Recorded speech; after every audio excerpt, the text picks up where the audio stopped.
Sud Radio, le supplément média. Le supplément média avec Mortaza Beboudi. Bonjour, vous êtes grand reporter, vous êtes grand reporter franco-afghan, vous êtes né en Afghanistan, vous avez été accueilli en France en 2015, c'est ça, vous êtes réfugié en France, et vous publiez aux éditions du Rocher un livre puissant, un livre important, un livre, j'ai envie de dire, d'espoir malgré tout, parce que vous mettez un coup de projecteur sur ces femmes iraniennes. Vous êtes allé en Iran, et le livre s'appelle Femme, vie, liberté, qui est un livre qui raconte un petit peu cette révolte des femmes iraniennes, un reporter infiltré au cœur de la révolte iranienne. C'est aux éditions du Rocher.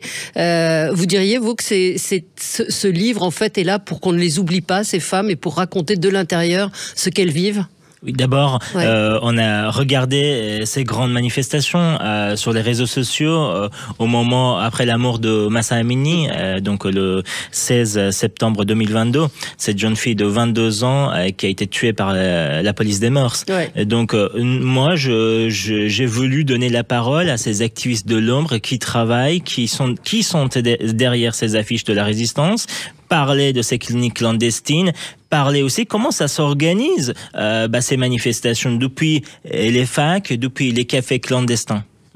Et donc, vous êtes allé en Iran, infiltré, vous avez pris des risques, vous avez été, je le précise, otage pendant plusieurs mois vous-même. Donc, vous êtes allé là-bas, vous avez pris des risques. Oui. Comment ça s'est passé, l'infiltration, justement? Donc, d'abord, il faut connaître les codes. Quand même, en France, on a des codes dans le sud. Il faut connaître le pastaga, la moresque. Donc, à Téhéran, il faut connaître aussi comment porter une chemise. Moi, j'ai acheté une chemise à Barbès pour aller me déguiser comme les gardiens. Voilà. Et une fois arrivé à Téhéran, donc voilà, une chemise collée jusqu'au bout, un peu le faciès qui va bien. C'est ça, oui, avec un petit Coran dans ma poche, et aussi donc aller voir comment saluer la police des mœurs, comment saluer les gardiens de la révolution. Et donc parce qu'en fait c'est un pays où les gens toujours réclament une sécularisation du pays, c'est-à-dire demandent que ne soit pas en fait la religion ne soit pas un instrument de contrôle, mais plutôt un choix.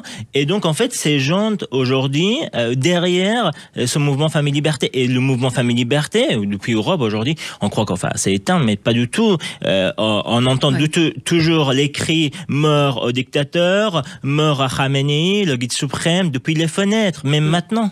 Oui. Mais on a vu cette femme qui a eu le courage de se balader tout nu et de se mettre nue. Voilà, ça fait beaucoup de bruit sur les réseaux sociaux, on l'a vu. Alors évidemment, l'actualité en chasse une autre, on l'a un peu oublié. Qu'est-ce qu'elle est devenue et est-ce que ça a eu un vrai impact en Iran ? Eh bien sûr, chaque geste compte.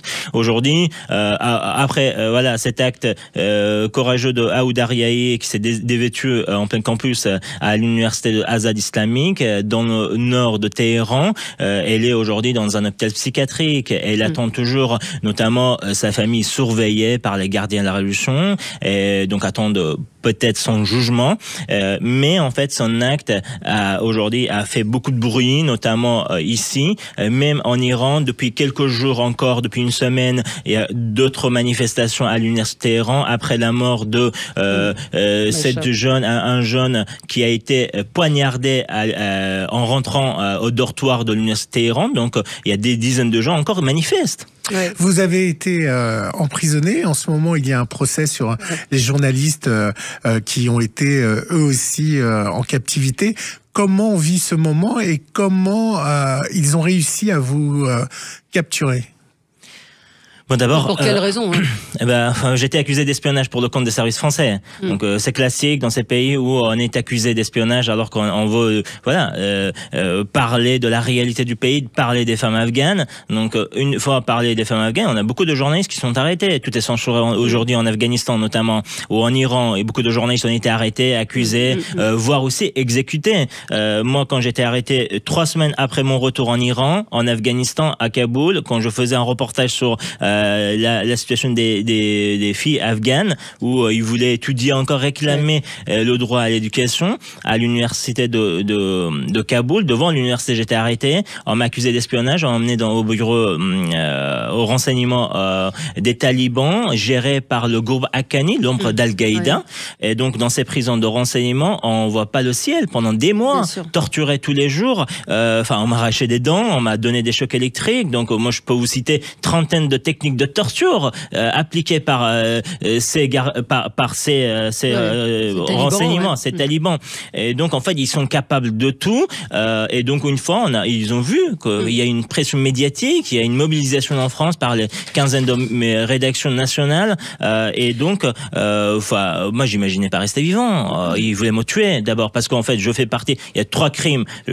Être un journaliste, c'est un crime en Afghanistan. Être déjà français, c'est un crime parce que les Français soutiennent la résistance. Oui, franco-afghan, c'est encore pire. Oui, parce qu'en fait, la France soutient toujours. On connaît très bien le commandant Massoud à l'époque. Aujourd'hui encore son fils encore. Donc, Hazara fait partie de la minorité persécutée en Afghanistan. On a des 3 crimes. Oui. On parle de l'Afghanistan, des femmes afghanes. On rappelle, je trouve qu'on n'en parle pas assez de la situation dans laquelle elles sont aujourd'hui, interdites de sortir, interdites de parler dans la rue, interdites d'étudier. Même aujourd'hui, aujourd'hui, en fait, les talibans sont en train de fermer les fenêtres, qu'elles ne puissent pas regarder depuis l'extérieur. Absolument. Mais je voudrais qu'on revienne au livre donc Femmes, Vie, Liberté que vous avez coécrit avec Marine Courtade. Ces femmes, en fait, comment est-ce qu'on peut comprendre cette volonté de murer les femmes presque vivantes? C'est le cas en Afghanistan, mais en Iran aussi, d'imposer le voile. Qu'est-ce que ça veut dire?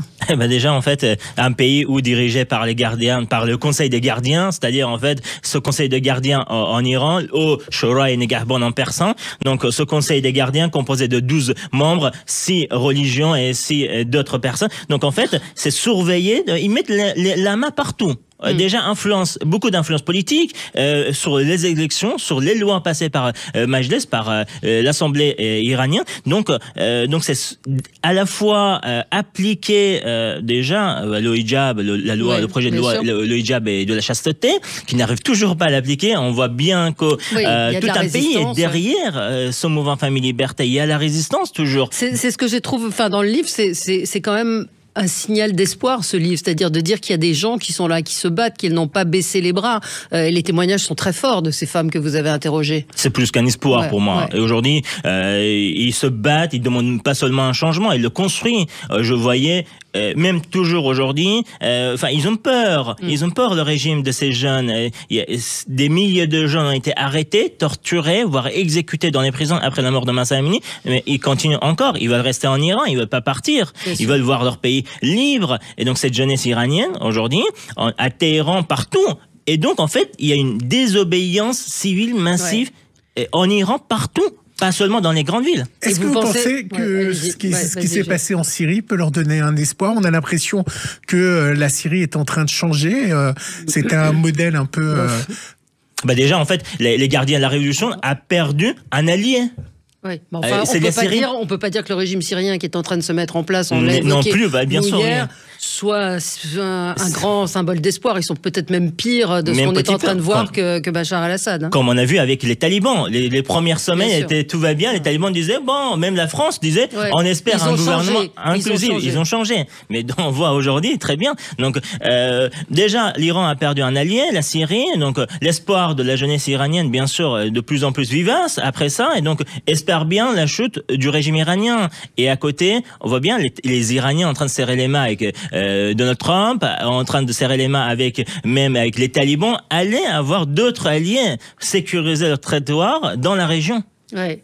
Être journaliste dans ces pays-là, vous le disiez, c'est quasiment impossible. C'est-à-dire qu'il faut vraiment faire tout en infiltration, comme vous le disiez. Donc en Iran, vous l'avez dit, vous habillez comme les Iraniens, mais on n'a jamais questionné votre présence sur place. Vous n'avez pas été démasqué en quelque sorte?